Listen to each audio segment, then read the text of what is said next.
Proverbios, capítulo 11, y vamos a leer del 1 al 15, que es el texto base para la prédica de la palabra en este día.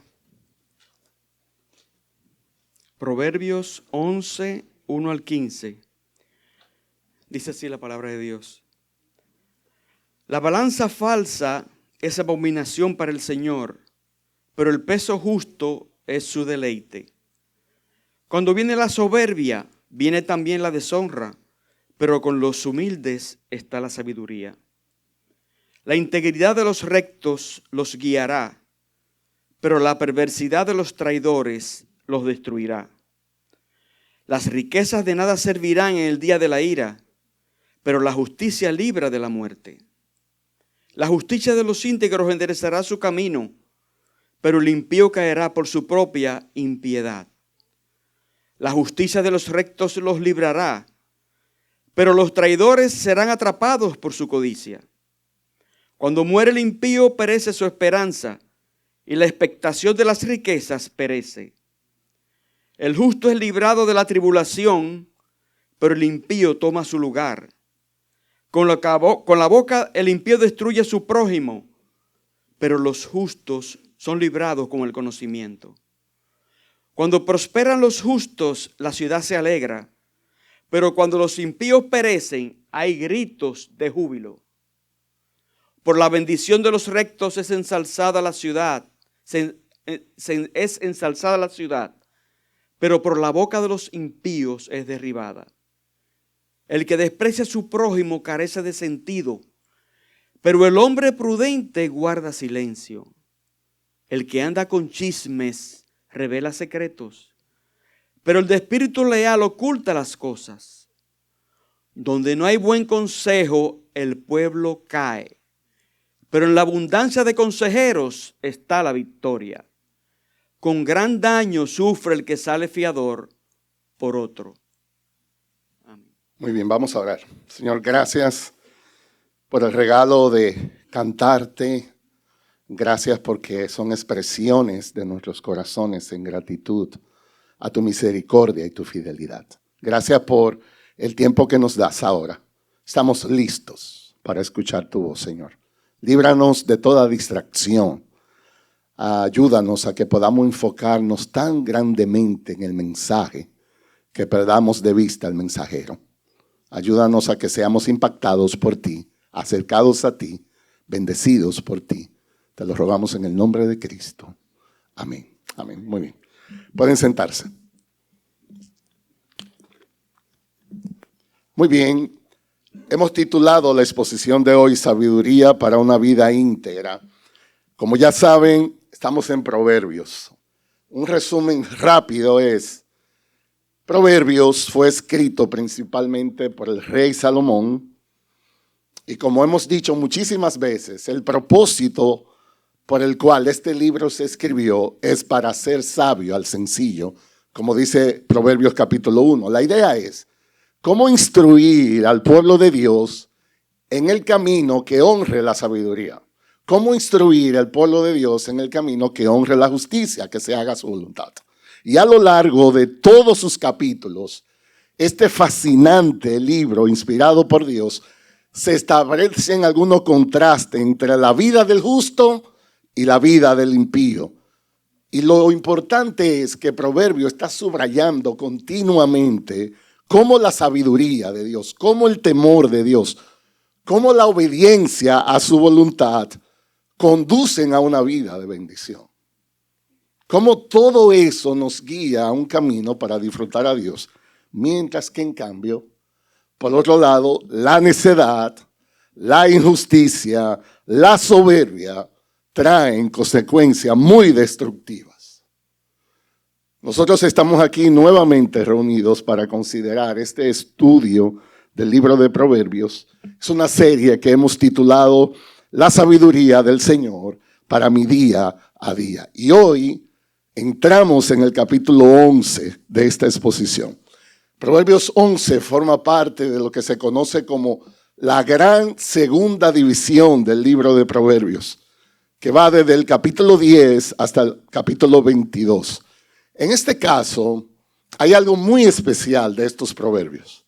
Es una colección de dichos breves que enseñan principios morales y espirituales aplicables a la vida cotidiana. Son proverbios de dos líneas paralelas que comparan o contrastan algunos conceptos bíblicos. Muchos de estos versículos comienzan en una comparación entre el justo y el impío. Y este pasaje encontramos un contraste entre la rectitud y la perversidad. Un contraste entre la humildad y el orgullo. Un contraste entre la honestidad y la deshonestidad. En Proverbios capítulo 11, la gran enseñanza es que Dios recompensa la integridad. Dios recompensa la justicia, es decir, aquellos que viven honrando su voluntad, mientras que en cambio esos caminos torcidos en desobediencia a Él traen consecuencia destructiva. Escuchen esto. Todos nosotros seremos probados en nuestra integridad. Todos nosotros seremos probados en nuestra integridad. Escuchen esta historia. Es una de las historias más fascinantes que yo he encontrado. Es una historia real. En el 2019, en las Filipinas, un conductor de taxi llamado Renato Mendoza, un hombre trabajador, trabajaba en su taxi para mantener su familia. Un día buscó en el aeropuerto un pasajero que venía del extranjero y lo llevó a un hotel, a un sitio específico para unas reuniones. El pasajero estaba muy apresurado y aparentemente por un descuido dejó un maletín en el asiento trasero. Ese señor Renato no se dio cuenta hasta su próximo trabajo. Buscó un pasajero nuevo y fue ese pasajero que le advirtió que había un maletín allí que alguien había dejado. Renato entonces lo abrió y encontró muchos miles de dinero en efectivo en dólares y documentos importantes. Aquí vino el dilema. Cuando Renato abrió ese maletín, él vio asegurado el futuro de su familia. Le pasó por la mente, con todo este dinero, aunque no lo contó inmediatamente, él podía tomarse un tiempo de vacaciones bien largo. Con esa cantidad, él podía resolver los problemas financieros que atravesaba su familia. Nadie sabía que ese dinero estaba allí. Esa era la oportunidad de su vida. Pero era también la prueba de su integridad. Y así como Renato, nosotros todos vamos a ser probados en nuestra honestidad. Todos vamos a enfrentar momentos en que tenemos que decidir si vivir por conveniencia o vivir honrando a Dios. ¿Sabe lo que hizo Renato? Él decidió hacer lo correcto. En lugar de quedarse con el maletín, él regresó a la estación central de la compañía donde él trabajaba, habló con el supervisor y le entregó el maletín de dinero. Esto causó una conmoción tan grande. Yo estoy hablando de una historia real. Que llamaron a los supervisores de la compañía entera. Vino el segundo en autoridad a la oficina. Y ellos no podían creer lo que este hombre estaba haciendo. Renato pasó la prueba de su integridad. Fue honrado por la compañía, fue alabado. Proverbios 11 nos muestra que la verdadera prosperidad no se encuentra en los bienes materiales, sino en una vida de rectitud delante de Dios. Proverbios capítulo 11 nos va a desafiar a vivir con integridad, a confiar en la justicia de Dios, a recordar que nuestra mayor recompensa no se encuentra en este mundo, sino en la vida eterna con Él. Yo quisiera que nos enfoquemos hoy en los primeros 15 versículos de este capítulo. La manera como lo voy a presentar es agrupándolo en 4 grandes categorías. Hay 4 palabras que yo quisiera que ustedes recuerden al salir de aquí. La primera es integridad. Ese es el camino de los sabios. Y lo veremos en los versos 1 al 3. La segunda es justicia. Es el escudo contra la destrucción. Y lo veremos desde el verso 4 al 8. Tercero, la influencia de un justo. El poder de un testimonio. Versículo 9 al 11. Y finalmente la bendición, el fruto de una vida recta. Desde el verso 9 al 15. Le voy a repetir las 4 palabras. Yo quisiera que en esta primera parte de Proverbios capítulo 11 hablemos de la integridad. Hablemos de la justicia. Hablemos de la influencia y hablemos de la bendición de un hombre justo. ¿Estamos listos? Para comenzar, esto será un vuelo rápido. Ok, vamos a empezar por el primer punto, la honestidad. El camino de los sabios. Piensen por un momento en nuestra vida como un camino por el cual debemos de ir. En términos de la vida cristiana, así como hay un highway aquí que se llama la I-95, la I-75, en la vida de fe hay un highway que se llama integridad. Hay varias cosas que incluye ese camino. Primero, honestidad. Hay una diferencia grande en una vida de honestidad. De hecho, el verso 1 dice, la balanza falsa es abominación para el Señor, pero el peso justo es su deleite.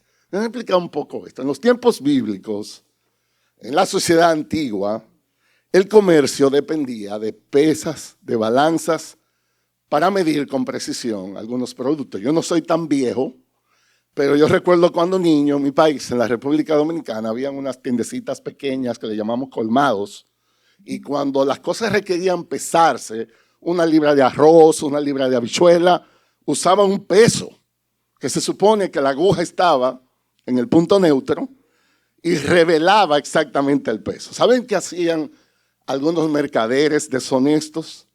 Ellos manipulaban las balanzas para obtener más ganancias y engañaban a los clientes. Y Dios aquí denuncia tal práctica como una abominación. Eso no es una palabra bonita. En el hebreo, esa palabra significa detestable, ofensivo al carácter santo de Dios.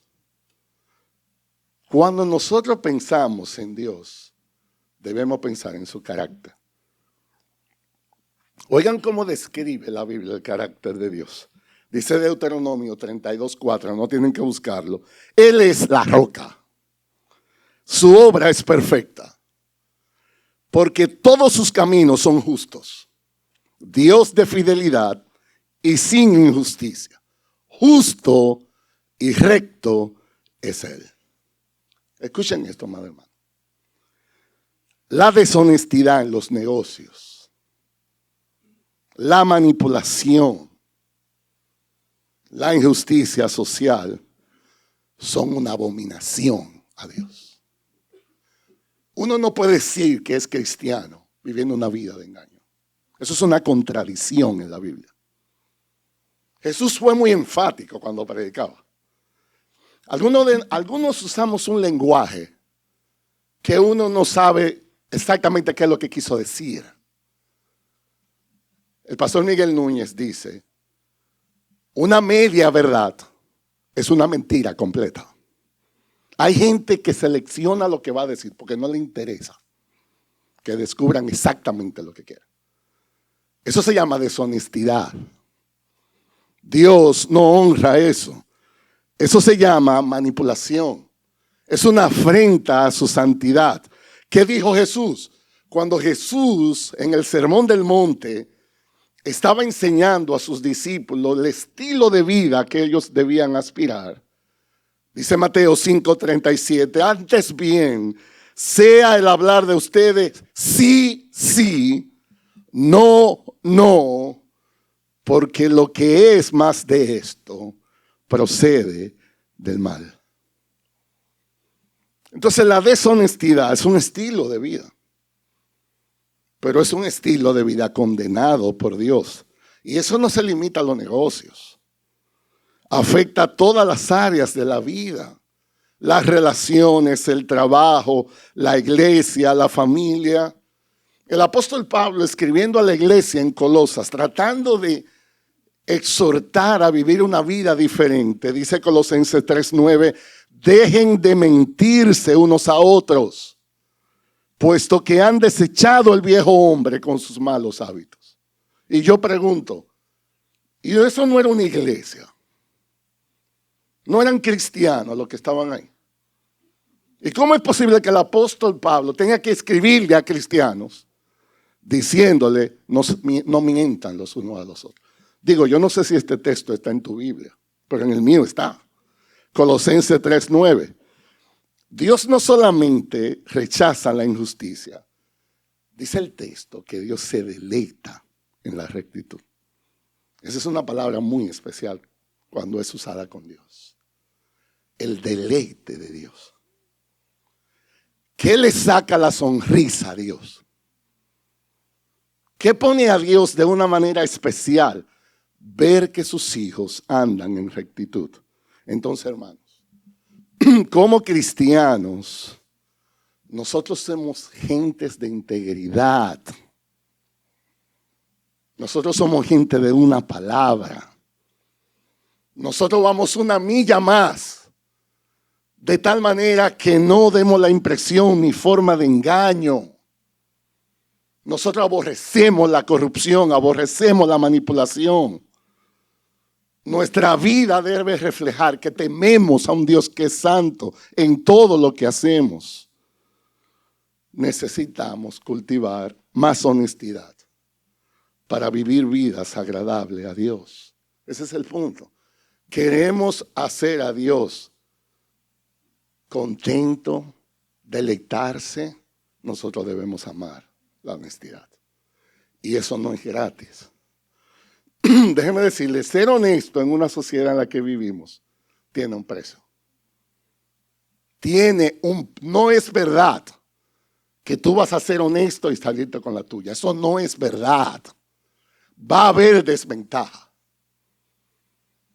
Muchas veces vamos a perder. ¿Saben que hay gente que ellos siempre ganan? Siempre ganan. Eso no es posible para un cristiano en este mundo. Óyelo bien. Van a haber oportunidades que es ok perder. Porque estamos ganando para la eternidad. Pero hay gente que nos va a engañar. Hay gente que nos va a manipular. No siempre es posible ganar. Lo otro aquí es, en este tema de la integridad, que el autor de Proverbios, Salomón, hace el énfasis sobre la importancia de la humildad. Dos caminos opuestos, la soberbia y la humildad. Miren el verso 2. Cuando viene la soberbia, viene también la deshonra. Pero con los humildes está la sabiduría. El contraste no puede ser más grande. Cuando hay soberbia, hay un destino asegurado. Eso es la deshonra. En el hebreo, la palabra soberbia implica arrogancia, altivez.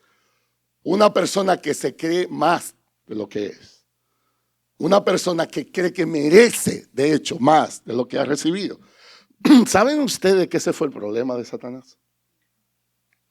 Satanás era uno de los ángeles más hermosos que existían, de más poder, de más influencia, de más belleza. Un solo problemita tuvo. Él no estaba contento con eso, él quería más. Dice Isaías 14, escuchen la descripción. Voy a leer versos 12 al 15. ¿Cómo has caído del cielo, oh lucero de la mañana? Hijo de la aurora, has sido derribado por tierra. Tú que debilitabas las naciones, pero tú dijiste en tu corazón, ahí está el problemita que Satanás tuvo. Él dijo en su corazón, yo subiré al cielo, por encima de las estrellas de Dios, levantaré mi trono. y me sentaré en el monte de la asamblea, en el extremo norte. Yo subiré sobre las alturas de las nubes y yo me haré semejante al Altísimo. Ahí estuvo el problema. Él no estaba conforme con ser segundo. Sin embargo, serás derribado al Seol, a lo más remoto del abismo.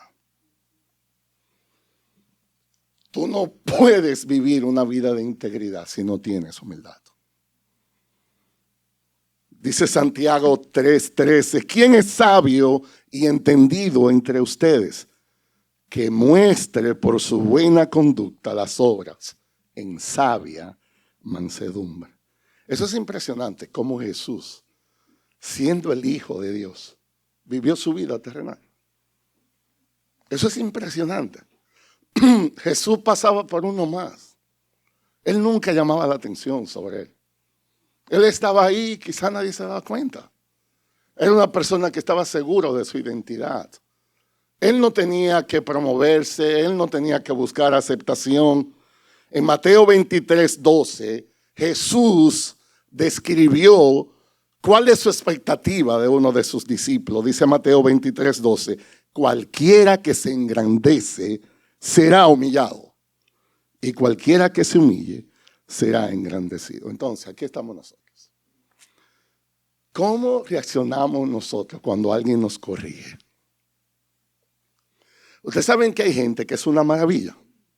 Toda una maravilla, feliz, hasta que usted le dice algo. Ahí usted se desgració la vida con esa persona. ¿Cómo respondemos nosotros cuando alguien nos corrige? ¿Buscamos la aprobación de Dios o la aprobación de los hombres? Necesitamos más humildad. Y no solamente eso, en el verso 3 viene la guía para una persona que quiere honrar a Dios. Dice el verso 3, la integridad de los rectos los guiará, pero la perversidad de los traidores los destruirá. El contraste aquí es en la guía. Hay uno que es guiado a bendición, hay uno que es guiado a destrucción. La integridad es como una brújula. Déjenme decirle, la palabra integridad significa totalidad, completado, algo que tiene consecuencia en hechos concretos. Es contrario a la palabra desintegrado. ¿Usted ha visto cuando una persona tiene un vaso de vidrio y por un descuido el vaso se cae? Y eso hace no sé cuántos pedacitos de vidrio en el piso. Eso está desintegrado, eso no funciona. Eso hay que recogerlo y botarlo. Integrado significa que está completo, que no hay que recoger, que es lo que usted ve. No hay que leer mucho, eso es. El pastor Miguel Núñez escribió un libro que se llama Integridad, Sabiduría. Creo uno de los mejores libros que existen en cuanto a eso. Él dice, la integridad es una cualidad que abarca el corazón, abarca la mente, abarca la voluntad, incluyendo lo que sentimos, lo que pensamos y cómo actuamos. Y todo está sincronizado. No hay una desviación en lo que tú dices y lo que quieres. No hay una desviación en lo que tú confiesas y la realidad. Todo está integrado. No hay que buscar mucho. La integridad no es solo evitar el pecado, sino vivir conforme a la voluntad de Dios. Cuando el salmista, en un momento, los salmos son maravillosos porque nosotros no podemos identificar mucho con él. Usted encuentra en los salmos una persona que está disfrutando plenamente de Dios. 2 o 3 capítulos más adelante, usted tiene una persona que está lejísimo de Dios. Bienvenidos al club. Eso somos nosotros. En un momento el salmista está reflexionando acerca, ¿quién es ese que puede disfrutar más a Dios de cerca? ¿Quién es ese que puede? ¿Cuáles son las características de una persona que no es que oye acerca de Dios, no es que lee acerca de Él, no es que puede confesar que existe, es alguien que puede disfrutar su presencia? ¿Saben qué dijo David? Dice el Salmo 15:2, Señor, ¿quién habitará en tu tabernáculo? ¿Quién morará en tu santo monte? Y él responde, el que anda en integridad, el que obra en justicia, el que habla la verdad en su corazón. Usted ve así como usamos en nuestro teléfono inteligente un GPS y usted no sabe dónde vive fulano y lo va a visitar, le pone la dirección y lo lleva. La integridad en la vida de un cristiano es un GPS. Te lleva siempre a Dios. Te lleva a tu mejor destino. Te lleva por la mejor ruta.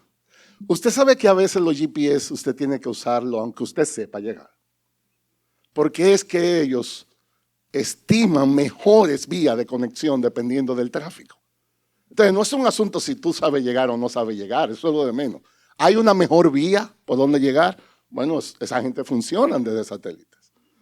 La integridad es así. ¿Quieres estar cerca de Dios? Pon el GPS. La integridad. Y es un punto seguro de destino. Dice en cambio, la perversidad conduce a la ruina. Y esa perversidad es sinónimo de engaño.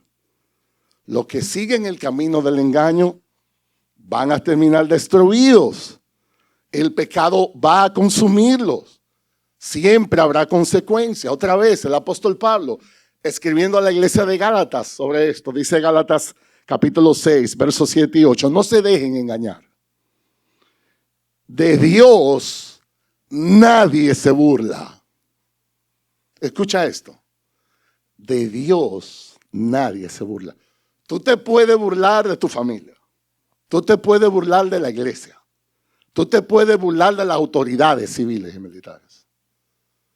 Pero de Dios, nunca. ¿Y por qué Pablo dice eso? ¿Cuál es el punto aquí? Pues todo lo que el hombre siembre, eso también segará.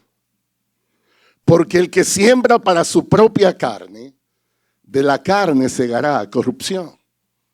Pero el que siembra para el Espíritu, del Espíritu segará vida eterna. Yo creo que es una locura. Yo nací en la República Dominicana en un campo, cerca de los campos, y se sembraba mucho. De hecho, yo aprendí a sembrar cuando pequeño, algunas cosas de la casa. Mi mamá me enseñó a sembrar, por ejemplo, habichuelas. Eso es muy bonito. Nosotros aquí vamos al supermercado, lo compramos limpio, empaquetado y hasta nos quejamos. Los que lo siembran pasan todo el tiempo esperando, rociando. ¿Saben lo que es eso? Pero es una locura que usted siembra habichuela y espere cosechar maíz. ¿Cómo usted le llamaría a una persona? Usted le va a decir que hay que llevarlo al psiquiatra. Eso no es posible. Ni virtualmente eso es posible. Y en la vida. ¿Por qué tú crees que puedes tener una vida con un estilo de engaño y creer que al final tú te saldrás con la tuya? Eso no es verdad. Eso es parte del engaño del pecado. El pecado nos engaña. El pecado dice, no te preocupes, lo resolvemos en el camino. Eso lo hace todo el mundo. Eso lo resolvemos. No se te quite el sueño con eso. Pablo le dice, no se dejen engañar. Dios, de Dios nadie se burla. Entonces esta es la pregunta. ¿Somos personas íntegras en nuestras relaciones, en nuestros negocios, en nuestros compromisos? ¿Decimos lo que es real? ¿Somos transparentes en lo que comunicamos? ¿Estamos siendo humildes en vez de orgullosos? ¿Nuestra vida refleja el carácter justo y santo de Dios? Y déjame decirte, amado hermano, a ti que estás aquí nos visita. Nuestra idea ahora no es crearte culpabilidad. Nosotros predicamos el Evangelio. ¿Saben por qué predicamos así? Para que veas tu necesidad de Dios. Todos nosotros necesitamos a Dios. Todos nosotros necesitamos que Jesús continúe perdonando nuestros pecados. La cruz existe porque el pecado existe. La cruz no solo fue útil al momento de convertirnos a Cristo. Nosotros necesitamos esa cruz cada segundo de nuestras vidas. La cruz existe para que hoy podamos venir a un encuentro con Dios, reconciliar nuestras almas con Dios. Escucha esto entonces, si el Espíritu Santo te acusa de pecado, busca reconciliación con tu Dios. Es una bendición que Dios te hable, porque lo que quiere es bendecirte. El apóstol Pablo, escribiendo, él articula uno de los lemas de vida más hermosos que yo encuentro. Él dice, por esto yo también me esfuerzo, por conservar siempre una conciencia irreprensible delante de Dios y delante de los hombres. ¡Wow! Algunas versiones de la Biblia dicen una conciencia sin ofensa. Ustedes saben que todo el mundo quiere tener paz. Todo el mundo quiere tener paz. El problema es que eso no lo venden en Amazon. La única manera de tener paz es que tu conciencia no te acusa. Y la única manera de que tu conciencia no te acuse es que Dios la calle, la apague. ¿Saben cómo se logra eso? Confesando pecados. La belleza de la cruz es que hoy Jesús dice esto. ¿Tienes pecado? ¿Hay algo que tu conciencia te acusa? Confiésalo y todos tus pecados serán perdonados. En otras palabras, hay fondo en la cuenta. Gira el cheque ese. Dale. ¿Usted se imagina a una persona que le den una cuenta de banco con mucho dinero? Tiene cheque firmado por el dueño, certificado, y se está muriendo de hambre y no quiere comprar un sándwich allí. ¿Qué usted diría de esa persona? Muchacho, el cheque ese. Hay fondo. ¿Saben por qué entonces no somos más prontos para confesar? Porque no vemos nuestra necesidad. Porque el pecado nos envuelve. El engaño del pecado. Si nosotros le tememos más a la reputación de los hombres que a una limpia conciencia con Dios, nosotros no hemos entendido el Evangelio. Yo estaba hablando con una persona en estos días y había una situación muy delicada y yo le dije, ¿sabes? Tú no tienes alternativa. Vamos para adelante, yo te acompaño. Confiesa.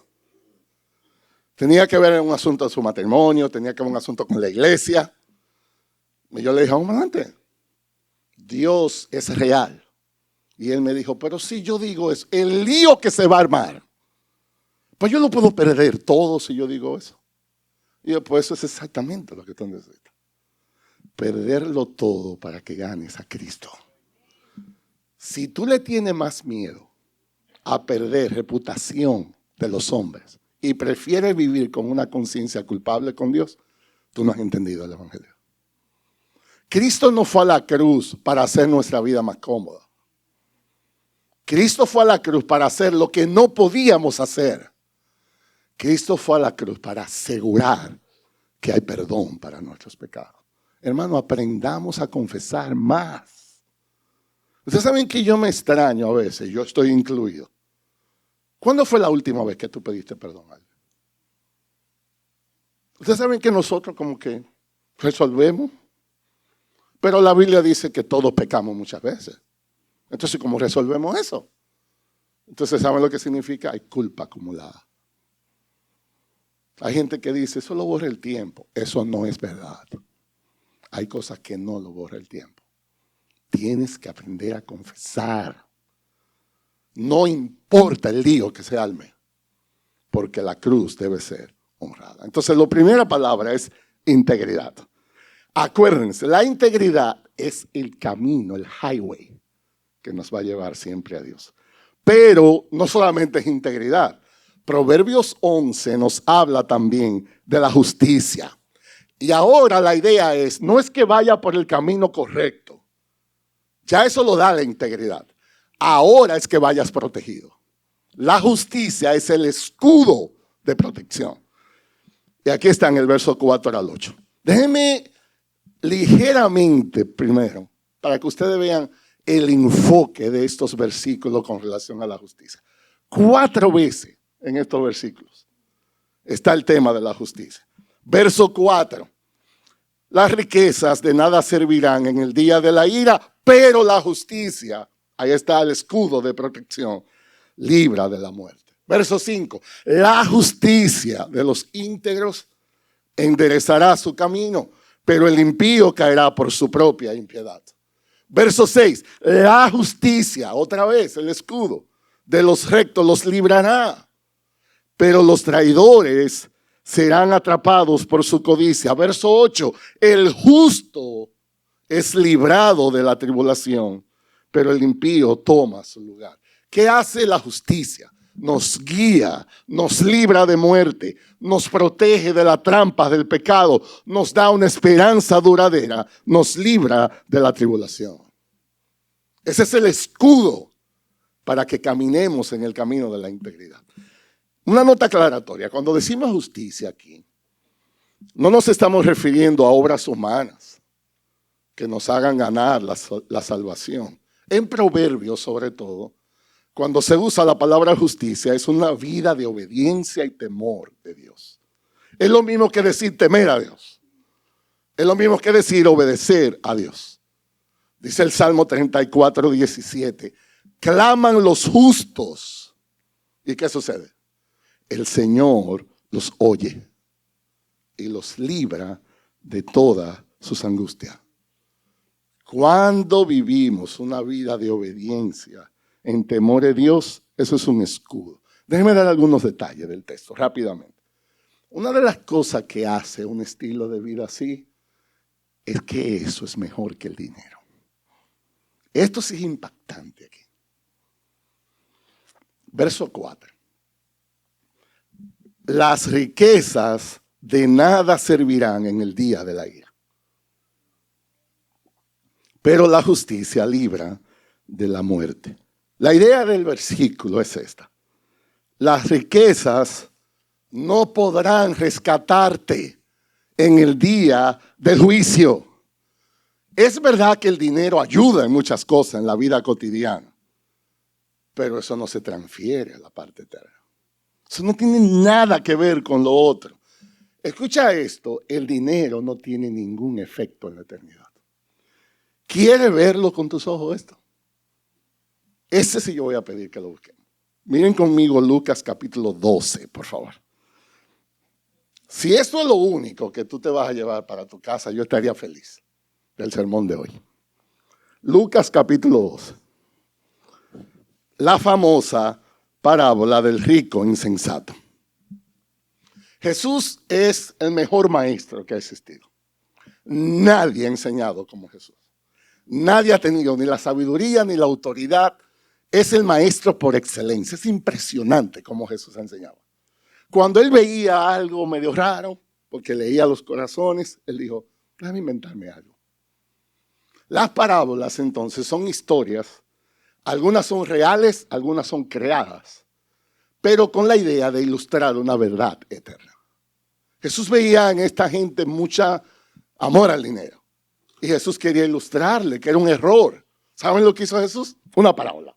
Cada vez que usted ve una parábola, usualmente es una historia recreada. Pero acuérdate cuál es el propósito de la historia. No es entretenerte, es decirte, aquí está, el hombre rico. Miren el verso 16. Estoy en Lucas 12. Entonces les contó una parábola. Aquí abre una comilla y empieza la narrativa de la parábola. La tierra de cierto hombre rico había producido mucho. Yo quiero llamar la atención que ya el individuo era rico. No es que se iba a ser rico, ya era rico. Eso es muy importante en esta parábola. Entonces ya no hablamos de que el tipo no tenía que comer. No estamos hablando de una persona en extrema necesidad. Ya era rico. Dice que había producido mucho y él pensaba dentro de sí. De nuevo, eso es muy importante porque esta codicia amor a las riquezas, no siempre se verbaliza, no siempre se externa. Él pensaba dentro de sí. De hecho, que es como una repetición. Si pensaba, era por dentro. Usted no piensa en el brazo. Usted piensa que adentro. Pero es el énfasis. Él pensaba dentro de sí. Oigan lo que él pensaba. De nuevo, esto no es que él lo decía, sino que lo pensaba. ¿Qué haré? Este era el problema. Ya que no tengo dónde almacenar mis cosechas. El tipo había producido tanto que el espacio le quedaba chiquito. Entonces él dijo, esto haré. Derribaré mis graneros y edificaré otros más grandes. Y allí almacenaré todo mi grano y mis bienes. Hasta ahí el individuo está perfecto. Eso es bíblico, eso es imitable. Tenemos que ser productivos. Nosotros tenemos que ser gente de producción.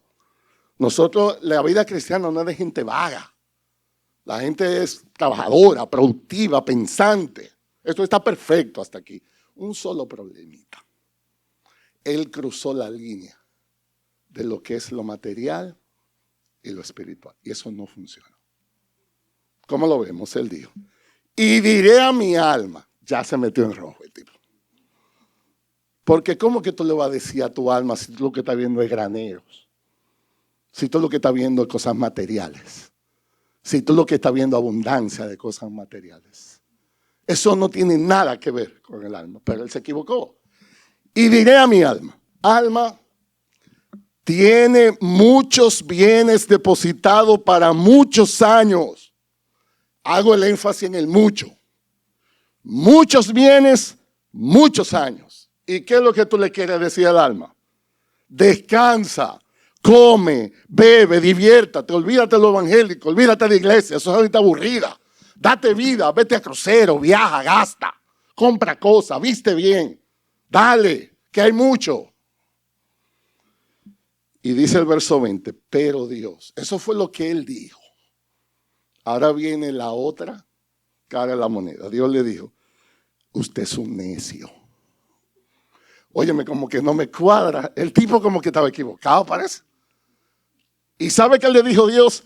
Esta misma noche te reclaman el alma. O sea, y los muchos bienes y los muchos años. Yo no sé dónde que fue que este tipo aprendió aritmética, qué escuela fue que fue. Porque él dijo muchos años. Dios le dijo, hoy te va. Wow, pero eso era como muy contrastante. No fue que él dijo un mes y Dios le dijo en 2 semanas. Más o menos. No, muchos años. Y Dios le dijo, te vas hoy. Y lo que has provisto, ¿para quién será eso? Cierra la parábola. Hasta ahí la narrativa.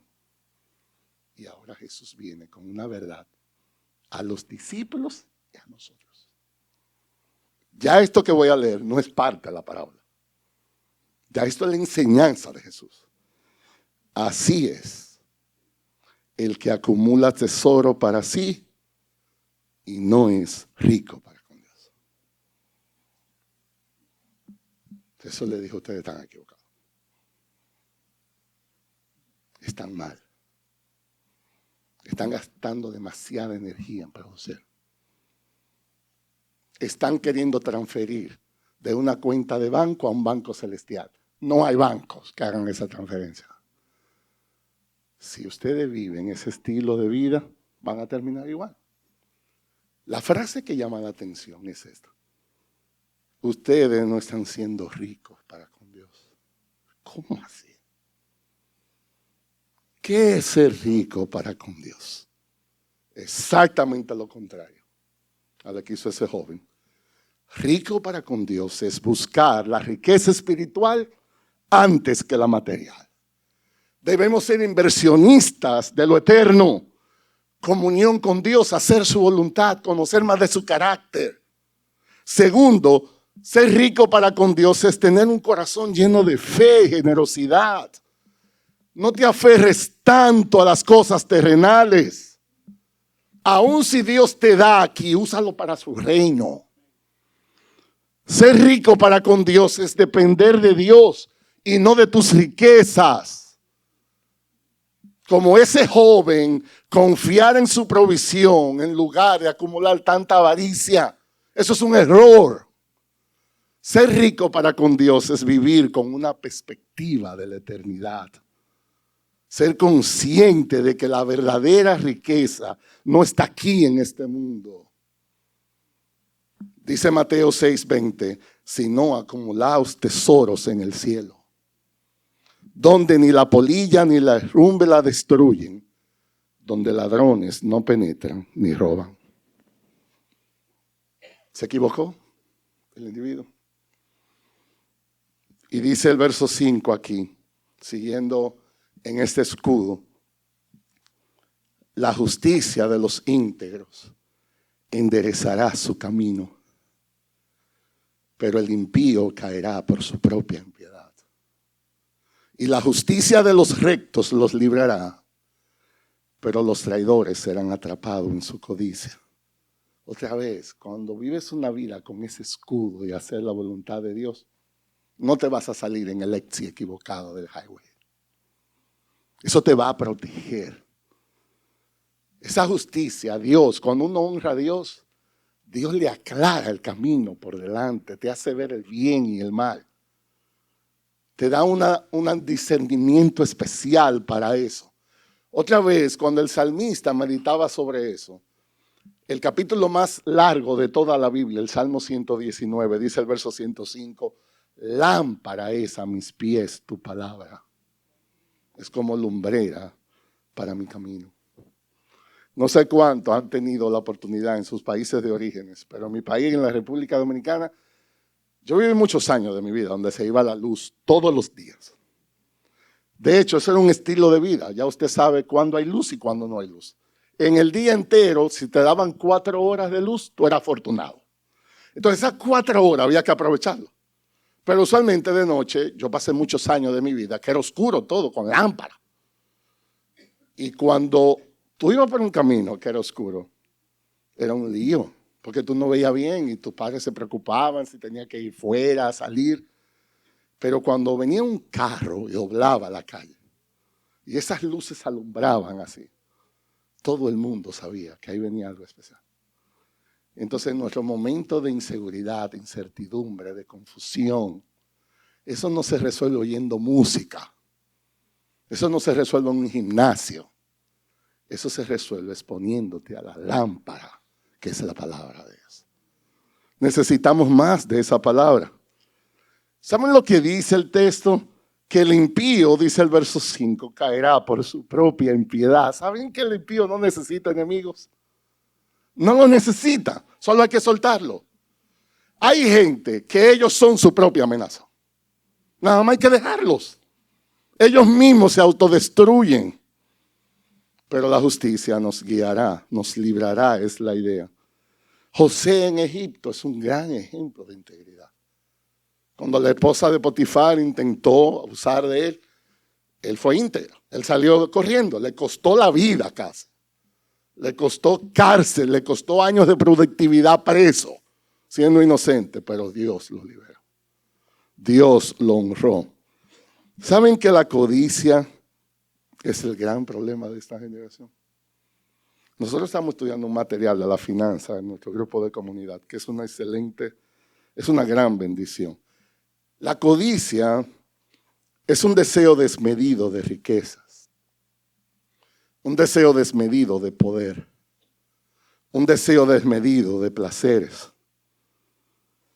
Dice el verso 6, la justicia de los rectos los librará, pero los traidores serán atrapados en su codicia. Oigan la idea.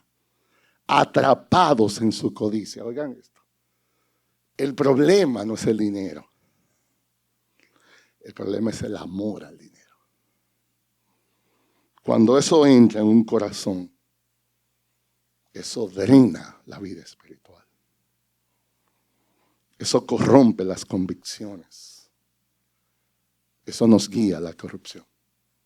Hay una analogía muy especial. Yo la encontré y me pareció fantástico para ilustrar eso. Hay un mono que cuando los cazadores en la selva quieren atraparlos, ellos lo hacen con un truco muy simple. Es bastante simple como lo hacen. Eso es una realidad, usted lo puede buscar en el internet. Ellos colocan nueces dentro de un frasco, pero la abertura del frasco es muy estrecha. Entonces cuando el mono mete la mano, agarra un puñado grande de nueces, el problema es que mientras agarra las nueces no puede sacar el brazo. No puede. ¿Y saben lo que ellos prefieren? Que lo agarren preso y no sueltan las nueces. Es la manera como lo cazan realmente. A pesar de su desesperación, el mono se niega a soltar eso y los cazadores así lo capturan con facilidad. Así es la codicia. Así mismo es la codicia. Nos hace aferrar a lo material. Aunque nos esté destruyendo, no lo queremos soltar. Y si no aprendemos a soltar eso que nos ata, vamos a quedar atrapados en nuestros propios deseos. Atrapados. Salomón, quien fue una de las personas, este mismo autor de Proverbios, vivió una vida en un tiempo separado de Dios. Y al final de sus días, él escribió el libro de Eclesiastés. Es uno de los libros más hermosos de la vida. Y Salomón medita mucho en su vida de juventud, en lo que pudo lograr, en lo que no pudo lograr. Y hay muchas verdades en Eclesiastés que marcan la vida. Escuchen una. Dice Eclesiastés 5:10. Oigan bien esto. El que ama el dinero no se saciará de dinero. Y el que ama la abundancia no se saciará de ganancia. También esto es vanidad. No hay un rico que llegue a decir, yo estoy satisfecho con mi riqueza. Eso no existe. Están buscando uno al día de hoy, no lo encuentran. ¿Saben lo que le dijo el hombre más rico que ha asistido, Rockefeller, en un momento en New York? Le preguntaron, ¿qué usted quiere? Y él dijo, un poco más. Él no sabía lo que tenía de tanto. Él solo sabía que él quería un poco más. No estaba satisfecho, no estaba contento. Dice Salomón al final, con canas, el que ama el dinero no se va a saciar de dinero. Es una trampa. La obediencia, el temor a Dios, es un escudo para nosotros. Y ahí en Proverbios, no tengo todo el tiempo, habla cómo el impío, cuando muere, es el fin de su esperanza, porque él cree que él gobierna su vida hasta la eternidad. Y cuando le asalta la muerte, se acabaron sus esperanzas. Dice el verso 7, cuando muere el impío, perece su esperanza y la expectación de la riqueza perece.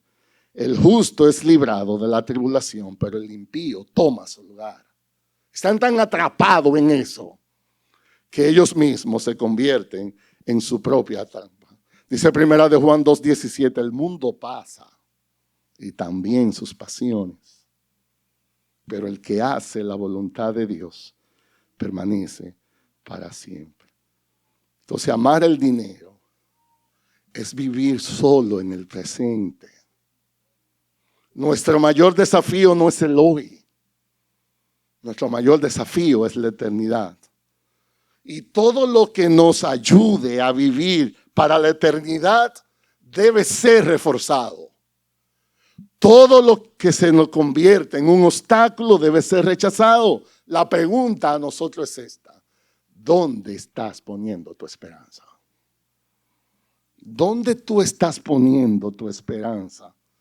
La única seguridad es confiar en nuestro Señor Jesucristo. Una vida de obediencia y de temor. Se me ha ido el tiempo, así que yo veré con el pastor Michael cómo vamos a resolver este lío para el próximo domingo. Pero déjeme terminar con algunos puntos de aplicación. ¿Qué aprendemos de esto? Debemos vivir con honestidad en las áreas de nuestra vida. Debemos cultivar la transparencia, hermanos. Debemos ser una generación diferente.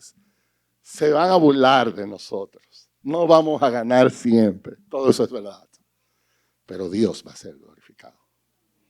Debemos cultivar un corazón humilde para recibir sabiduría. Necesitamos, recuerden, la integridad, que es el camino, el highway. Necesitamos, por el otro lado, la justicia, que es el escudo que nos lleva a ese camino. ¿Recuerdan ustedes la historia con la que empecé el sermón? El señor que se llama Renato Mendoza, que devolvió el maletín. En la estación de taxi, empezaron a localizar al señor. Dice la historia que tomaron 3 días para localizarlo, porque el señor viajaba, lo que sea. Cuando encontraron al señor, ese hombre no podía creer que eso era verdad. Y él se hizo acompañar de su abogado. Él dijo, yo voy a volver o sea, ni siquiera estaba en el país. Yo voy con mi abogado, yo quiero ver a ese empleado. Bueno, hicieron la cita. Ya ustedes saben, este hombre no se sabía si estaba contento, enojado, no se entendía bien. Y dice que el hombre lo que pidió fue que contaran el dinero, alante del abogado. Él no creía que el maletín lo habían devuelto con la cantidad de dinero. Exacto. Y él quería a su abogado ahí. Contaron el dinero y estaba exacto. Todo lo que él había dejado. Ese hombre se conmovió tanto por la honestidad de él, que él le dijo al hombre, todos mis hijos han muerto, mis 3 hijos. No tengo a quien dejarle mi herencia. Pero oye bien, yo quiero que sea un hombre como tú. Le devolvió el dinero y le dejó la herencia. El abogado estuvo ahí para firmar un pacto de herencia. Cuando los reporteros vinieron, es un caso real que está en el internet. Cuando los reporteros vinieron y cuestionaron al hombre, después de todo este lío, le dijeron, ¿por qué devolviste el maletín? ¿Por qué lo hiciste? Y él dijo, porque la integridad vale más que el dinero. Yo pude haber perdido una oportunidad de hacerme rico, pero nunca quiero perder mi honor, la enseñanza que dejaré a mis hijos. Este hombre era cristiano y en el reporte él citó este texto.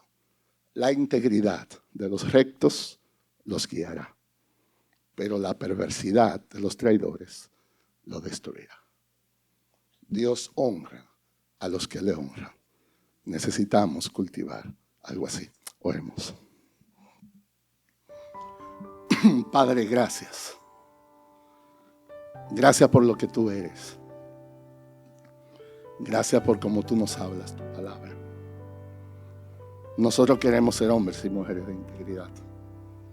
Nosotros queremos marcar una diferencia en la generación donde tú nos has puesto a vivir.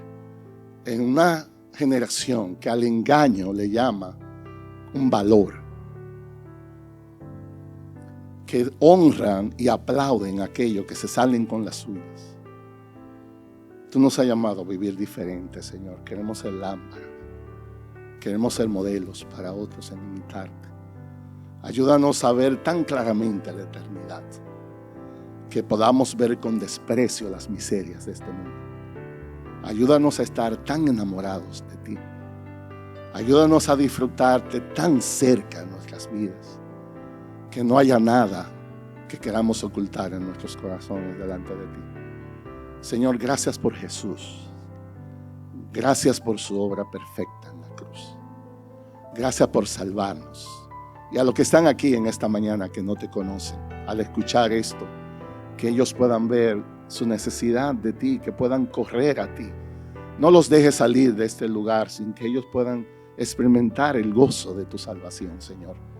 Ayúdanos a meditar en todas estas verdades que nos has hablado. Acércanos a ti, Señor, y te amamos en el nombre de Cristo. Amén.